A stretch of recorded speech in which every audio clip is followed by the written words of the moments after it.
Professor Dr. Kleber Del Claro, o Cerrado vai bem? Olha, o Cerrado, por enquanto, ele vai bem, mas nos anos futuros a gente não sabe como é que ele vai se comportar. Porque a expansão das cidades em direção ao Cerrado, a interiorização do país, né?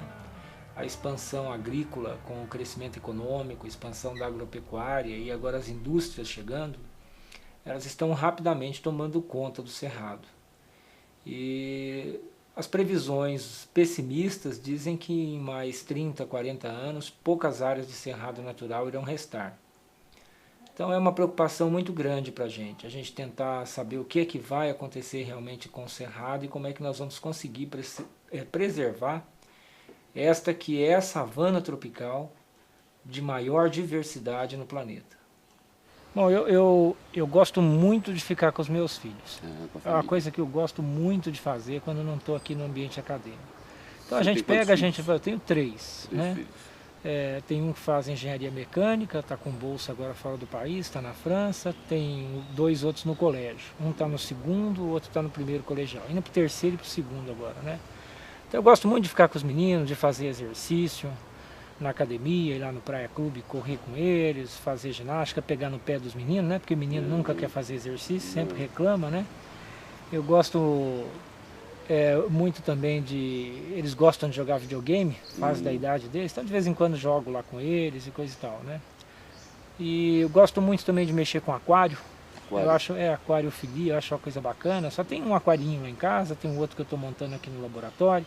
Mas às vezes até rende coisa boa, até para o trabalho da gente. Que você monta um aquário, coloca um peixe da natureza lá, vai ver o que o peixe faz, não faz, acaba virando um trabalhinho, né? E no praia eu gostava muito de fazer judô também, fiz judô um bom tempo lá. Aí depois eu parei porque eu não posso machucar as mãos, né? As mãos é meu objeto de trabalho, né? E aí é um esporte que... Quando você começou a fazer judô? Eu comecei depois de velho já. Eu comecei com uns 39 anos para acompanhar os meninos, né? Já que eles iam lá, eu ficava esperando, fui fazer também. Aí começa a aparecer uns pais de outro aluno que também querem fazer. Só que aí a turma esquece que a gente não tem mais de 18 anos, né? E acham que vão lutar com a gente igual luta com um menino de 18 anos, 17 anos. Aí começa a quebrar um, quebrar outro, você fala, melhor parar com isso aqui antes que um maluco desse me quebre também, né? Então, mas tem gente consciente, mas tem gente que é meio atrapalhada da ideia, né? Tem que lembrar que você não é mais mocinho, né? Eu queria conversar com o senhor um pouco sobre esse seu estudo, né? O que nós podemos saber de interessante sobre as espécies presentes no Cerrado? Nós trabalhamos com uma diversidade grande hoje de estudos envolvendo a ecologia de interações. A gente envolve a história natural, a biologia, o comportamento dos animais, as suas origens evolutivas, que a gente chama de filogenética, né, desses animais, as linhagens das quais eles descendem, os animais e as plantas. E a gente tenta entender isso agora num ponto de vista que a gente chama de ecologia da biodiversidade das interações. O quanto de interações ecológicas existem num determinado ambiente que nos permita sustentar, que nos permita conservar, preservar esse ambiente. E para fazer esse tipo de estudo, os insetos e as plantas eles são um sistema modelo interessantíssimo e de grande importância. Veja bem, os insetos chegaram no nosso planeta, né, eles apareceram por volta de 400 milhões de anos atrás, mas tiveram uma grande expansão entre 170 e 140 milhões de anos atrás, justamente numa fase em que surgiram as plantas com flores. Então, desde o surgimento das plantas com flores e essa associação dos insetos com elas, foram os dois organismos que tiveram maior sucesso na vida no planeta. Então, aonde você for hoje, que existir uma planta com flor, uma angiosperma, você vai encontrar um inseto associado a ela. Ou ele estará comendo essa planta, ou ele estará polinizando, ou ele estará dispersando sementes, alguma coisa ele faz com essa planta. As plantas, elas são os produtores primários, aqueles organismos que captam a energia do sol, a água, os nutrientes do solo e transformam isso em matéria cheia de energia dentro, que todos os outros organismos vivos, os animais, que são os consumidores, vão utilizar. Então, se nós entendermos direitinho como é que se dão essas relações entre os animais e as plantas, como é que essas relações estão estabelecidas, como é que essas relações se desenvolvem, nós poderemos ter um sucesso muito maior na preservação do meio ambiente. O senhor estava falando de esporte, mas tem o esporte popular, futebol também. O Bom, senhor tem interesse por futebol? Futebol não preciso nem falar para você, né? Assim, qualquer pessoa assim com um pouquinho de discernimento, né? Ou é corintiano ou se torna.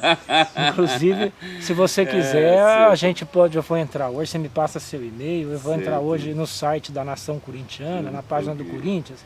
Nós somos uma nação, né? Certo. E a gente pode emitir para você um certificado de anistia. Então a gente manda, você vai ser convidado a ser anistiado, né? A gente perdoa você por ter torcido para esses outros timinhos que tem por aí, né? E torcer por verdadeiro pentacampeão brasileiro, porque a gente não usurpou título do esporte, né? A gente não ficou aproveitando o campeonato de 3 times da década de 70, de 60 para dizer que era campeão, né? É campeão da nova era do campeonato brasileiro mesmo, primeiro campeão mundial da FIFA, né? Então o que nós podemos fazer, né? A gente é obrigado. É o campeão dos campeões. Afinal de contas agora é final de ano, o Corinthians acabou de ser campeão, mas tudo bem. Está muito claro para a gente que o avanço da humanidade, o crescimento da humanidade, a necessidade de comida, a necessidade de áreas para produção, ela vem se tornando cada vez mais impactante. Então nós acreditamos que nós não vamos conseguir preservar tudo que existe da natureza. Nós vamos perder muita coisa. Então nós vamos ter que definir áreas prioritárias para preservação no futuro próximo, ou tentar retardar os processos de extinção de espécies, dar tempo à natureza para que ela se adeque à presença do homem e que os animais, as plantas continuem sobrevivendo. Então o que nós temos feito com nossos grupos de alunos que trabalham com a gente, com professores colaboradores, né? Nós temos colaboradores na América do Sul, nos Estados Unidos, na Europa, que vivem nos visitando e a gente os visita também, tentando encontrar soluções para esses problemas. Hoje em dia nós fazemos estudos levantando qual espécie de herbívoro, por exemplo, qual espécie de borboleta, qual espécie de gafanhoto está associada com qual espécie de planta. Quem são os predadores associados com esses grupos? Que é o que a gente chama de redes tróficas ou redes de interações.